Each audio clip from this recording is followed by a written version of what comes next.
They said every secret has a price. And ours just went public. One headline, one photograph. And suddenly, the whole world had an opinion about my marriage. A marriage that wasn't supposed to mean anything. But between lies and loyalty, something real started to grow. This is not about contracts anymore. This is about survival and the promise that comes after the scandal. Ring welcome to episode 2, The Public Scandal. It started on a Monday morning, just another quiet breakfast, until my phone wouldn't stop vibrating. At first, I thought it was work. Then I saw the headline. The fake bride, Latina CEO marries Han heir to save her company. My face. His face. Our wedding photo, the one I never gave permission to publish. In that moment, my coffee went cold. So, did everything else. I scrolled, numb. Articles, comments, hashtags. Some called me ambitious. Most called me worse. And then I saw his name trending beside mine. Hashtag contract marriage. That's when I knew this wasn't a rumor. Someone close had leaked it. The door opened behind me. His footsteps. Of course, he'd seen it too. Don't say it, I said without turning.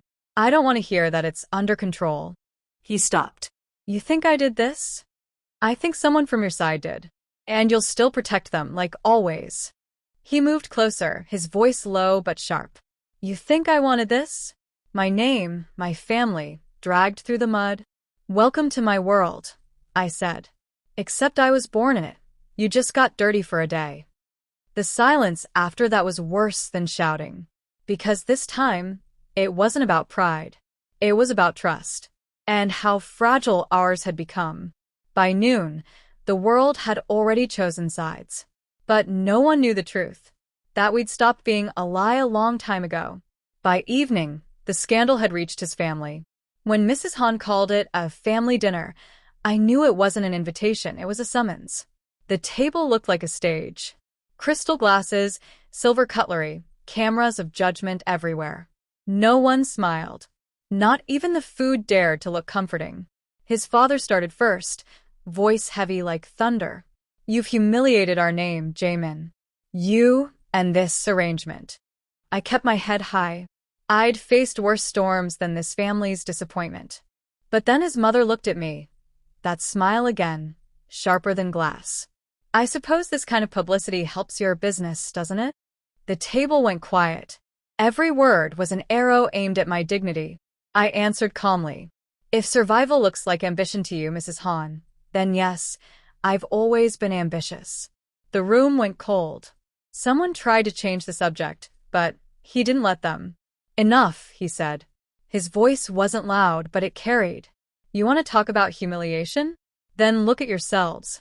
You judge her for surviving, while you hide behind your last name.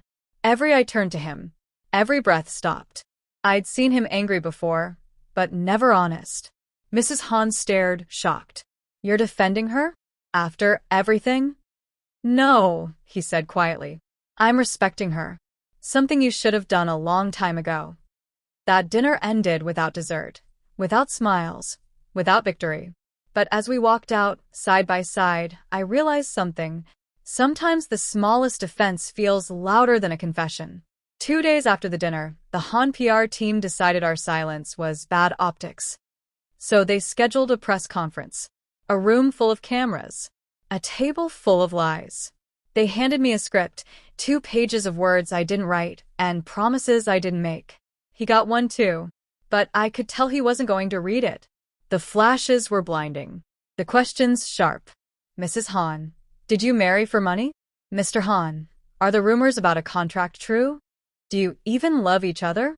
I opened my mouth, but he spoke first.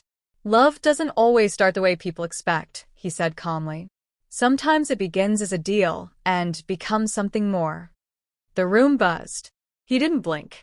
And somehow neither did I. He reached for my hand, for the cameras, of course. At least, that's what I told myself. His fingers were warm, steady. Too real for a lie. We've faced challenges, he said, still holding my hand. But she's the reason I believe in second chances. I looked at him, trying to find the script he was supposed to follow. There wasn't one. Not anymore. The conference ended in applause, flashes, and headlines. But as we walked off the stage, still hand in hand, I felt it. The lie wasn't what scared me anymore. It was how much of it had started to feel true. The moment the doors closed behind us, the noise disappeared. But my heartbeat didn't. He was still holding my hand. Maybe he didn't notice. Maybe he did. You didn't follow the script, I said, voice sharp, breaking the quiet. Neither did you, he answered, calm but distant. Why did you say that? I pressed. That I'm the reason you believe in second chances. What was that supposed to be? He turned toward me, eyes unreadable. Damage control. Don't lie to me. You don't talk like that when it's just PR. He exhaled, slow, like someone walking a tightrope between truth and fear. What do you want me to say? He asked. That maybe it wasn't all acting up there? I froze. One step closer, and we'd both fall. I looked at him, the man I thought I'd figured out, and for the first time, I couldn't tell if he was protecting me or himself. Then don't say anything, I whispered. You're better at silence anyway. I walked away before he could answer. And for the first time, I wasn't sure who I was running from, the world or him.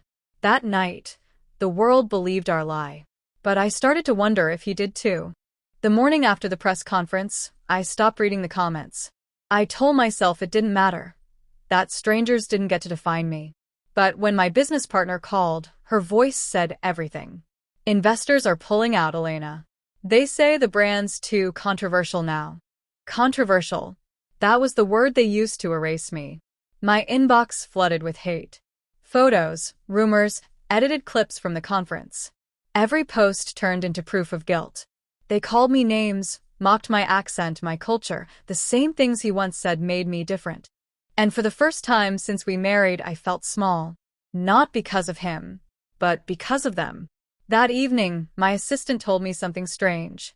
A private account just transferred funds to cover next month's payroll, she said. No sender name, but the source was from Han Group's financial division. I froze. Of course it was him. He was helping me, again in silence.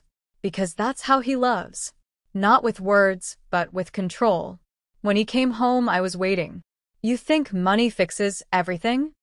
I asked. I was trying to protect what's yours. No, I said, voice shaking.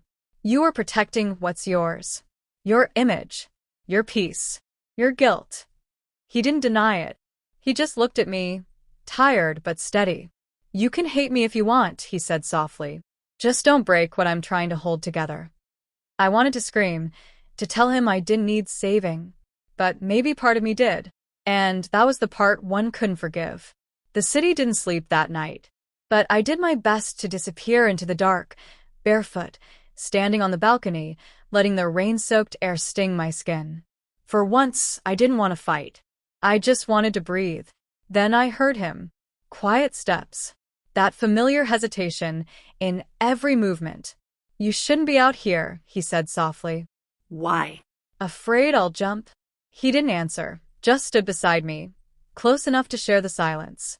For a while, neither of us spoke. The wind did all the talking. Finally, I whispered, You don't have to fix everything, you know. He looked at me, not like before, not with control, but with something almost fragile. I'm not trying to fix it, he said. I'm trying not to lose it. I didn't know what to say. There was something in his voice, not guilt, not pride, something like fear. You're not going to lose me, I said quietly. Not if you stop treating me like a problem to solve. He exhaled, looked at the skyline, then at me. That's the problem, he whispered. You were never a problem.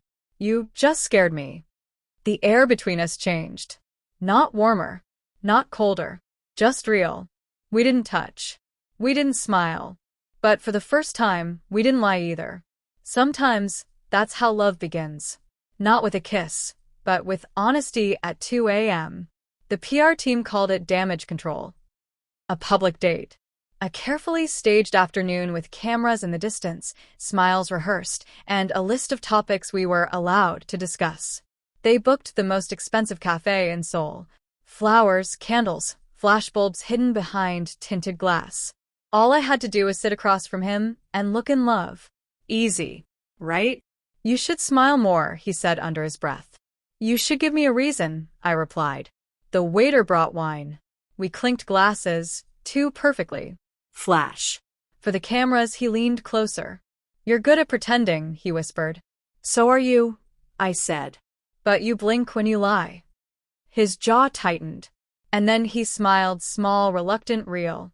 The next photo didn't look staged at all. The plan was to stay 40 minutes. At minute 25, the PR agent texted. Perfect chemistry. Keep it up. But the problem was, we weren't acting anymore. The way he looked at me wasn't for the cameras. The way I laughed wasn't for the public. And when his hand brushed mine on the table, neither of us moved away. The flash went off again. And for once, the photo told the truth. They said the date was fake. But when I saw the pictures later, I couldn't tell where the lie ended or where we began. The photos from our date went viral overnight. For once, the headlines weren't cruel. From contract to chemistry, the Han couple captures hearts. People loved the story. His father didn't. By morning, an assistant arrived at the mansion. Mr. Han requests your presence at the main house. Urgently. And just like that, the fairy tale burned back into a business meeting. The study smelled like leather and judgment. He was standing by the window when we walked in, calm, collected, terrifying. You've embarrassed this family enough, he said. I gave you this arrangement to control the narrative, not to create feelings. Maybe you shouldn't have made me live it then, his son replied. Silence. The kind that makes air feel heavy. You're my heir, his father said. You don't get to want. You only get to protect. And what if protecting her is what I want? His father's voice went low, too calm to be safe. End it. Before the board meeting next week. If you don't, I'll make sure she's erased from every contract, every investor, every future. He didn't shout. He didn't need to. Power doesn't raise its voice. I stood there, every muscle screaming to speak, but I wasn't part of this conversation. Not yet. He just said, quietly, if that's your condition, then maybe I don't want your empire. He didn't look at me when we left the room, but his hands were shaking. That's the thing about breaking free. It never feels brave while it's happening. It just feels like losing everything. I didn't have to eavesdrop. Walls in that house were thin, and power has a way of echoing. I heard everything. Every word about erasing me, every threat dressed as family business. For a long time, I stood there, frozen between fury and fear. But then I remembered who I was before all this. The girl who built her own name, before anyone tried to buy it. When he came home that night, he didn't speak. His tie was gone, his eyes darker than usual. You heard him, he said finally. I did. Then you know what this means. Yes, I said. It means he's wrong. He frowned, confused. Elena, if I fight him, you'll lose everything. Then I'll lose it standing. The silence that followed wasn't cold this time. It was respect. The next morning, I made a call. Not to lawyers. Not to friends. To a journalist I trusted. If they're going to tell my story, I said, they'll hear it from me. He tried to stop me, of course. You'll start another fire, he warned. Then we burn together, I said. For the first time, he didn't argue. He just smiled, the kind that means you're impossible, and I'm proud of it. That was the day I stopped being a scandal and started being a story. And maybe that's what scared them most, that I was no longer someone to erase, but someone to remember. The interview dropped at dawn. My words. My truth. No filters. No handlers. No scripts. By noon, the internet had split in two. Half called me brave. The other half called me worse. But none of it mattered. Because for the first time, I was the one telling the story. By evening, he was called to a board meeting. I wasn't invited, but I went anyway. The room was full of men who built kingdoms out of silence. He walked in, steady, calm, wearing no mask this time. You've brought shame to this family, his father started. No, he said. I brought honesty. You just don't know what it looks like. A whisper spread through the room. shock, fear, maybe respect. Then he looked at me, right there, in front of everyone who'd tried to erase me. If she goes, I go. No one moved. Power doesn't expect to be challenged, especially not by its own blood. The silence was long, suffocating, beautiful. When we left that building, the air felt lighter. He didn't speak. He didn't have to. Because in a world built on appearances, standing beside someone is the loudest promise you can make. They called it rebellion. I called it the first honest thing we ever did together. Maybe love doesn't start with a contract. Maybe it starts when you finally choose the same side. Next time on the contract wedding. After the scandal, silence becomes dangerous. Forced to leave Seoul, we'll have to face the truth. Not as husband and wife on paper, but as two people with nothing left to hide. New country, new beginning. Same hearts pretending they're not breaking. Episode 3, The Exile. Because sometimes, to save what's real, you have to lose everything else.